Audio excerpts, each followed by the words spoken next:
মাইক্রোফোনে তারের ঝামেলা অনেকেই অপছন্দ করেন। আসসালামু আলাইকুম।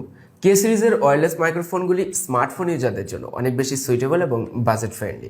তবে আজ আমি আপনাদেরকে পরিচয় করে দিব কে সিরিজের আরও একটি নতুন মাইক্রোফোন K35 এর সাথে।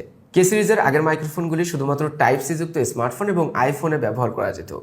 তবে আমার হাতে থাকা K35 ওয়্যারলেস মাইক্রোফোনটি আপনি চাইলে স্মার্টফোনে তো ব্যবহার করতে পারবেনই, সাথে ক্যামেরাতেও ব্যবহার করতে পারবেন। কারণ এই মাইক্রোফোনের রিসিভারে থাকবে 3.5 mm অডিও জ্যাক। তাই যে কোনো স্মার্টফোনে এটি ব্যবহারের সুবিধা রয়েছে, সাথে ক্যামেরাতেও ব্যবহার করা যাবে। কে সিরিজের এই মাইক্রোফোনগুলির সব থেকে বড় সুবিধা হলো প্লাগ অ্যান্ড প্লে। কারণ এইগুলি ব্যবহার করতে আপনার কোনো ঝামেলা পোহাতে হবে না, যেহেতু ওয়্যারলেস তাই তারের কোনো ঝামেলা থাকছেই না।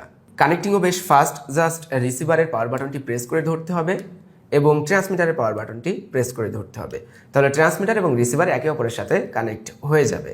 যারা ডুয়েল কনভারসেশন করে থাকেন, ইন্টারভিউ ভিডিও করে থাকেন, তাদের জন্য ডুয়েল ভার্সনটি উপযোগী হতে পারে। আমরা পেয়ে যাবো একটি রিসিভার এবং এটি যেহেতু ডুয়েল ভার্সন তাই সাথে পেয়ে যাচ্ছি দুইটা ট্রান্সমিটার।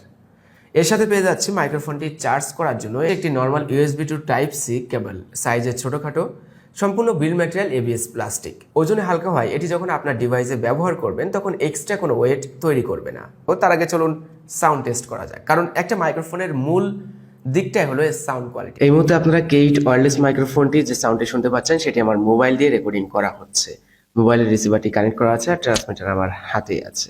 K35 ওয়্যারলেস মাইক্রোফোনটি মোবাইলে ব্যবহার করে আউটডোরে কেমন সাউন্ড রেকর্ডিং দিতে পারে সেটি শুনতে পাচ্ছেন। মাইক্রোফোনে তারের ঝামেলা অনেকেই অপছন্দ করেন। তাছাড়া মাইক্রোফোনে তারের বিষয়টি একটু ঝামেলাপূর্ণই বটে।